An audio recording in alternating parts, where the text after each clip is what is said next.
یہ انداز جو ہے بڑا ایک چیلنجنگ سا انداز ہے، اور اس کا بھی جو پس منظر ہے پہلے آپ اس کو سمجھ لیجئے۔ نفسیاتی طور پر انسان کو اپنی خطا کا احساس ہو گیا، یہ بھی احساس ہو گیا جو میرا فرض تھا میں ادا نہیں کر رہا ہوں، مجھے ادا کرنا چاہیے، لیکن اب شیطان اگلا حربہ آزماتا ہے۔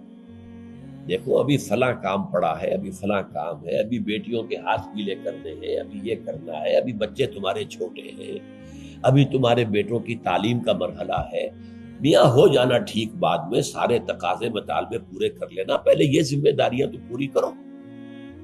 یہ حقوق العباد ہے بھائی، حقوق اللہ سے بڑھ کر ہے، یہ حقوق العباد ہے، اس کے لیے لگے رہو، پوری اپنی توانائیاں قوتیں صرف کرو، مال بناؤ، پیسہ کماؤ، تاکہ یہ ساری ذمہ داریاں ادا ہوتے رہنا۔ بعد میں ٹھیک ہے ذرا فراغت حاصل ہو جا، پھر تم سب اپنے آپ کو، اپنی پوری توانائیوں کو، اپنے پورے وقت کو اللہ کے لیے لگا دینا۔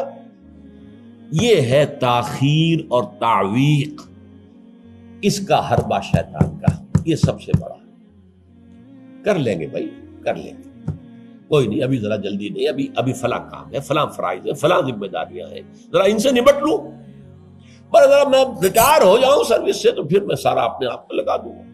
وہ ریٹائرمنٹ کرتے ہیں اس وقت جب آپ کے اندر رہتا ہی کچھ نہیں، اگر آپ کے اندر کچھ رہ جائے تو وہ چھوڑیں گے آپ کو، وہ ساری توانائیاں تو گئی ہیں، اب تو آپ کھوکھلا ایک ڈھانچہ لیے پھر رہے ہیں، آپ کے اندر صلاحیت اور قوت کہاں ہے اب؟ لہذا یہ سارے دھوکے شیطان کے ہیں۔ اس میں ایک چیلنجنگ انداز میں علم یعنی وقت آیا نہیں ہے ابھی اہل ایمان کے لیے، کس چیز کا انتظار کر رہا ہے؟ جو جیسے ہی خیال ہو جائے کہ واقعی یہ فرض ہے، فوراً لبیک کہو۔ تم نے اگر کسی بھی پہلو سے تاخیر اور تعویق کا راستہ اختیار کیا تو یہ شیطان کے پھندے میں گرفتار ہونے کا وہ راستہ ہے اصل۔ وہ شیطان پھر چھوڑے گا نہیں، پھر وہ اسے آپ کو اپنے فتراک کا نخچیر بنا لے گا، اپنے تھیلے میں شکار کی حیثیت سے، جیسے کہ آپ تیتر بار کے تھیلے میں ڈال لیتے ہیں شکار کر کے، اس کے فتراک کے نخچیر بن کر رہ جاؤ گے، پھر آگے نکل نہیں سکو گے۔ یہ تاخیر اور تعویق جو ہے، یہی ہوا تھا غزوہ تبوک میں۔ حضرت کعب ابن مالک رضی اللہ تعالیٰ عنہ نے، وہ بھی ان 3 صحابہ میں سے تھے جو سچے صادق الایمان صحابہ تھے، لیکن غزوہ تبوک میں نہیں گئے۔ حضور نے واپس آ کے جو لوگ نہیں گئے تھے ان سے جواب طلبی کی، لہذا منافقین تو آئے، اللہ کی قسم ہے، خدا کی قسم ہے یا رسول اللہ، میں اللہ کو گواہ کر کے کہتا ہوں یہ تھا، یہ تھا، یہ تھا، یہ سبب تھا، میں نہیں جا سکتا۔ حضور فرماتے تھے مسکراتے، اچھا جائیے تشریف لے جائیں، کوئی پکڑ نہیں۔ یہ آئے جب کعب ابن مالک تو حضور کے چہرے پر مسکراہٹ تھی، تنزیہ مسکراہٹ۔ آپ فرمائیے آپ کیوں نہیں گئے تھے ہمارے ساتھ؟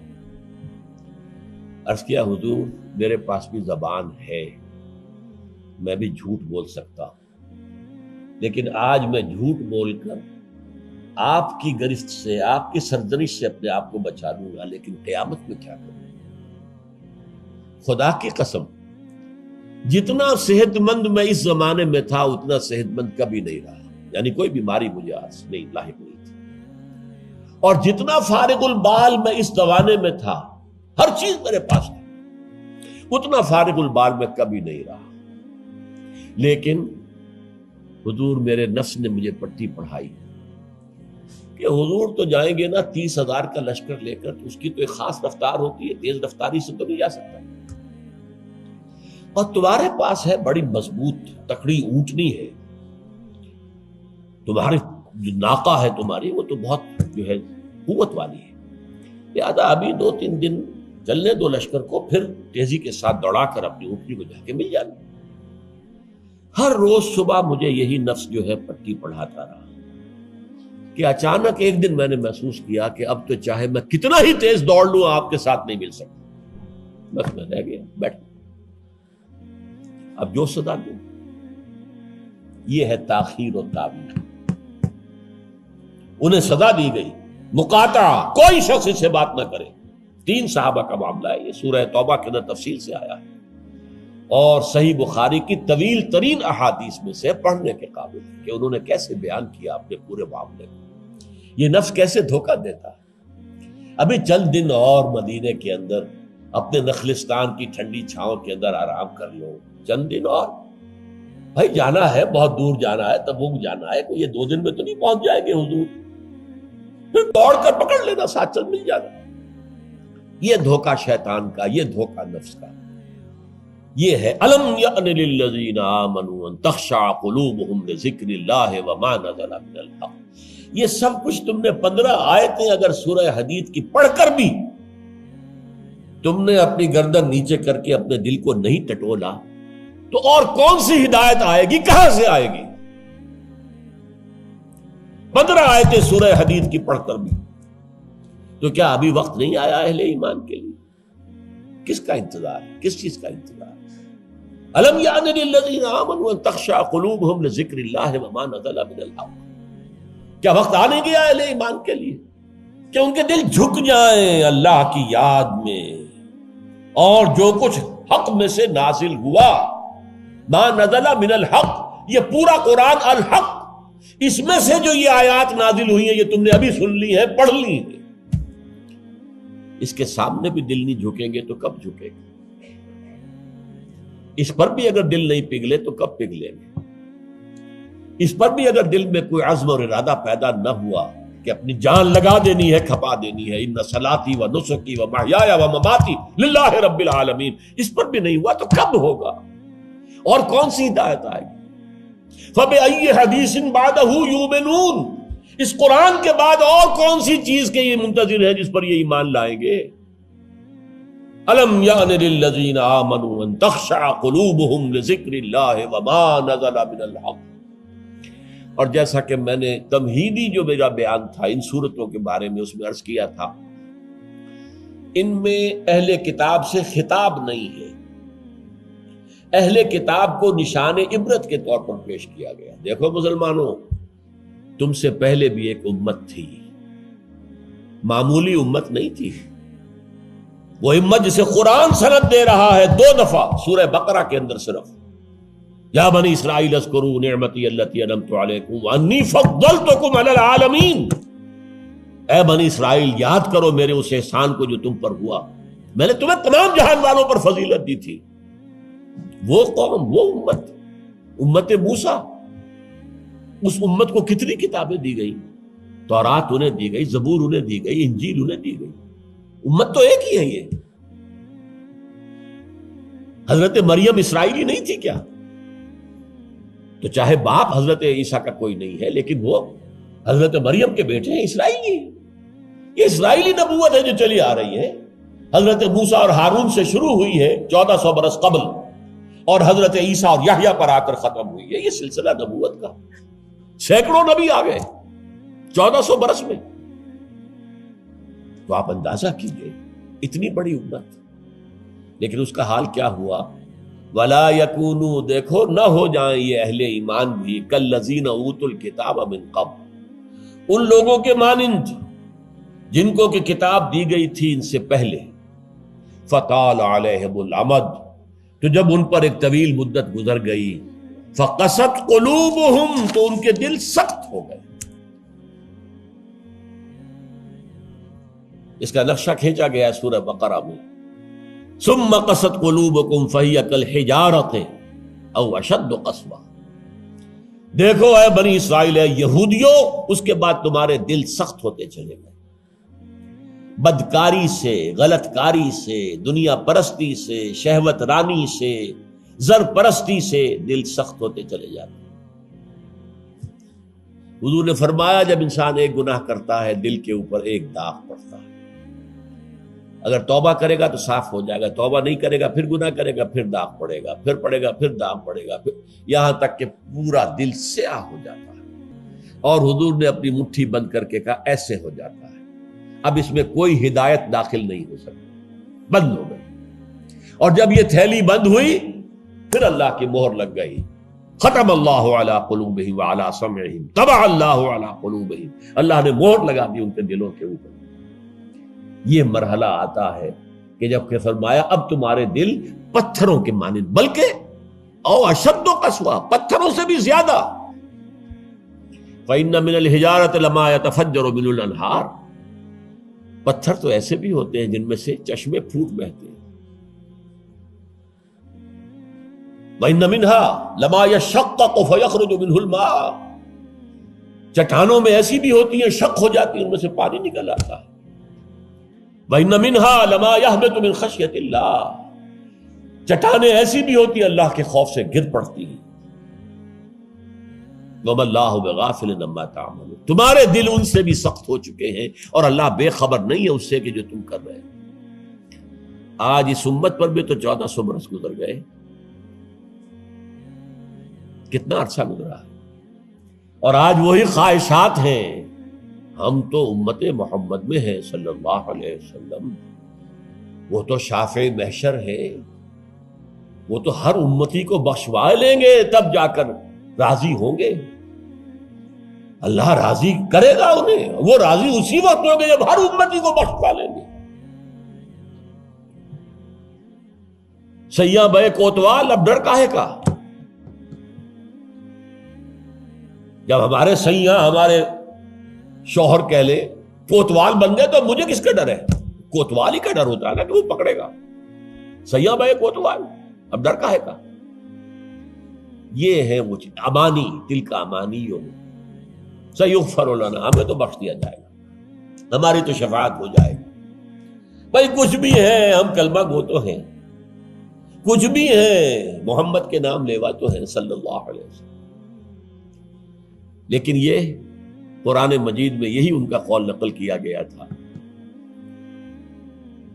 یہود نے کہا تھا نحن ابناء اللہ واحباؤہ، ہم تو اللہ کے بیٹوں کے مانند ہیں، اس کے بڑے چہیتے ہیں. تو اللہ نے کیا جواب دیا؟ فَلِمَ يُعَذِّبُكُم بِذُنُوبِكُم، پھر اللہ تمہیں سزائیں کیوں دیتا رہا ہے؟ یہ نبوکدنضر کے ہاتھوں تمہیں کیوں پٹوایا؟ ہیکل سلیمانی کیوں برباد کروایا؟ یہ تم 100 برس تک اسیری میں رہے، بیبیلونیا میں، بابل میں، عراق میں، کیوں؟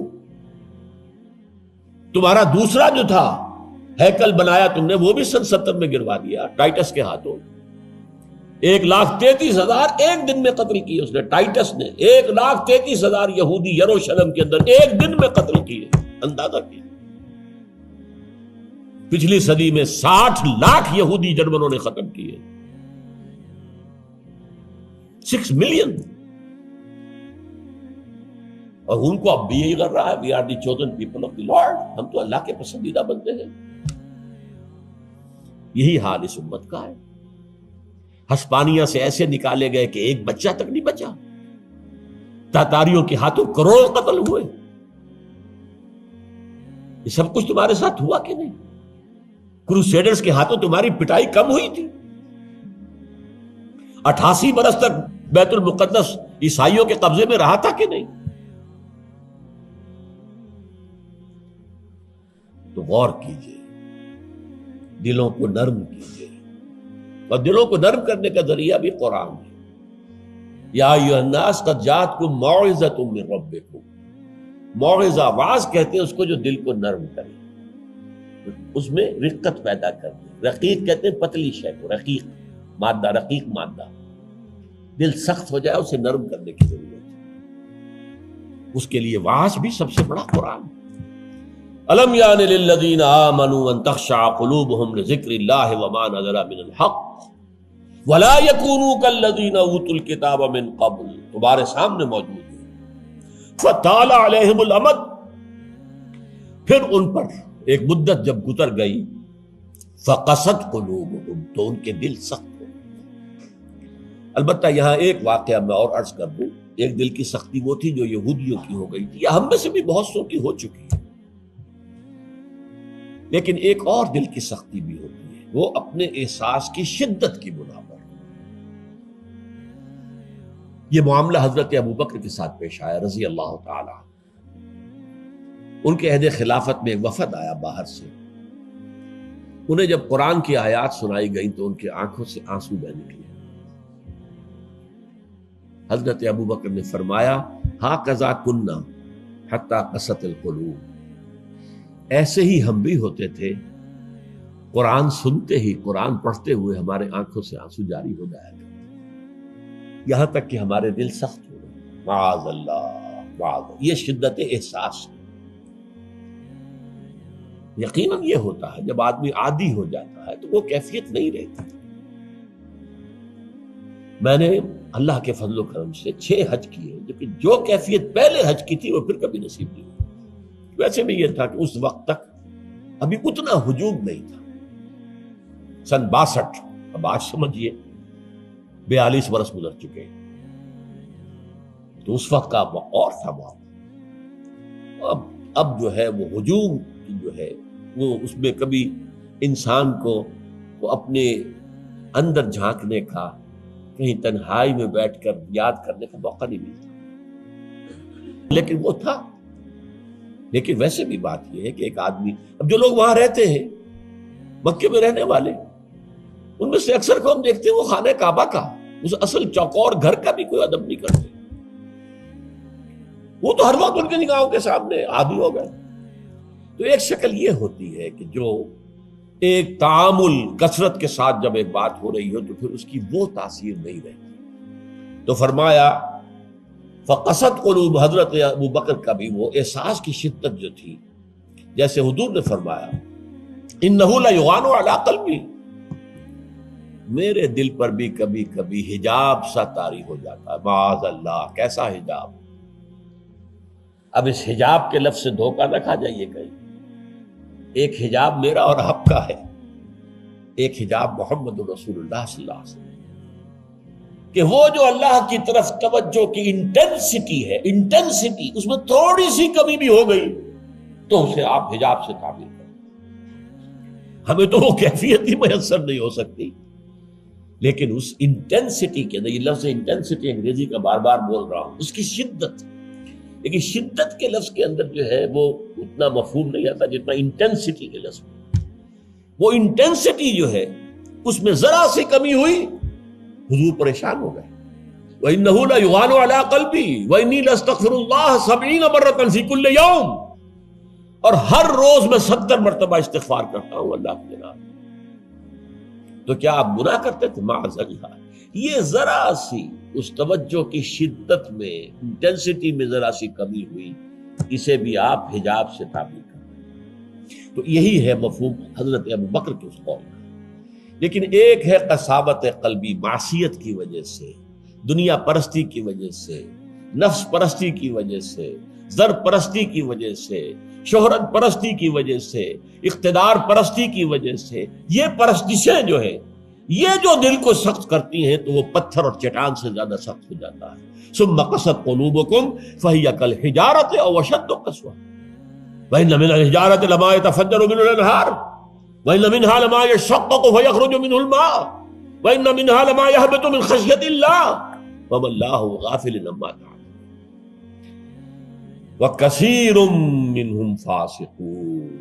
اب ان میں سے اکثریت جو ہے وہ فاسقوں اور فاجروں پر مشتمل ہے۔ کیا یہی کیفیت آج کی مسلمان امت کی نہیں ہے؟ کیا عظیم اکثریت فساق و فجار پر مشتمل نہیں؟ کیا عظیم اکثریت حرام خور نہیں ہے؟ کیا عظیم اکثریت جھوٹی نہیں ہے؟ نفاق کی تینوں علامتیں، اذا حدث کذب وَإِذَا وَعَدَ أَخْلَفَ وَإِذَا اؤْتُمِنَ خَانَ۔ حضور نے فرمایا منافق کی 3 نشانیاں ہیں، جب بولے جھوٹ بولے، وعدہ کرے خلاف ورزی کرے، امین بنایا جائے، امانت رکھوائی جائے، خیانت کرے۔ یہ الفاظ ہیں بخاری شریف کے بھی اور مسلم شریف کے بھی، اور مسلم شریف میں اضافی الفاظ ہیں وَلَوْ صَامَ وَصَلَّى وَزَعَمَ أَنَّهُ مُسْلِمٌ۔ خواہ ایسا شخص روزہ رکھتا ہو، نماز پڑھتا ہو، اپنے آپ کو مسلمان سمجھتا ہو لیکن منافق ہے۔ یہی جو میں نے شروع میں آج بات کہی تھی، ایک نفاق ہے شعوری، ایک غیر شعوری۔ وہ منافق سمجھتے تھے ہم عقل مند ہیں، یہ بے وقوف ہے۔ وَإِذَا قِيلَ لَهُمْ آمِنُوا كَمَا آمَنَ النَّاسُ قَالُوا أَنُؤْمِنُ كَمَا آمَنَ السُّفَهَاءُ۔ جب ان سے کہا جاتا بھلے لوگوں، جیسے اور لوگ ایمان لائے ویسے ایمان لاؤ، جیسے وہ اللہ کی پکار پر لبیک کہنے کو ہر وقت تیار رہتے ہیں، کہتے ہیں ہم ان بے وقوفوں کی طرح ایمان لائیں، یہ تو پاگل ہیں، بے وقوف ہیں، فینیٹکس ہیں۔ فنڈامنٹلسٹ ہے، ایکسٹریمسٹ ہے. ہم تو ماڈریٹ اور بڑا روشن خیال اسلام جو ہے اس کے قائل ہیں. جب ان سے کہتا تھا فساد مت مچاؤ، کہتے تھے ہم تو مسلح ہیں بھائی، ہم تو چاہتے ہیں صلح. یہ محمد ہے صلی اللہ علیہ وسلم جنہوں نے اب یہ جنگ کا بازار گرم کر دیا. کیا ضرورت تھی؟ مکے میں 13 برس تبلیغ کرتے رہے، کوئی ہاتھ نہیں اٹھایا، یہی پروسیس جاری رہتا. خامخواہ یہ جنگ کا سلسلہ شروع کر دیا. کیا فائدہ؟ یہ بھی کہا جا سکتا ہے جس دشمن کو گڑ دے کر مارا جا سکتا ہے اسے زہر کا تو دینا ہے. بھائی تمہاری تعلیم اتنی اعلیٰ ہے، اتنی عمدہ ہے، فطرت کے مطابق ہے، پھیلاؤ. لیکن محمد کی سنت کچھ اور ہے، اسوہ محمدی کچھ اور ہے صلی اللہ علیہ وسلم. اس کے لیے منہج انقلاب نبوی میری کتاب کا مطالعہ کیا، تب پتہ چلے گا انقلاب کسے کہتے ہیں. اور یہ رسول انقلاب تھے صلی اللہ علیہ وسلم. بہرحال کثیر منہم فاسقون، جو بات کہی گئی ان اہل کتاب کے لیے اس وقت، آج وہ ہم پر راست آ گئی ہے. اللہ تعالی ہمیں اس سے نکلنے، توبہ کرنے، اللہ کی جناب میں سر جھکانے، اللہ کی کتاب کے سامنے سر جھکانے کی اللہ تعالی ہمیں توفیق عطا فرمائے.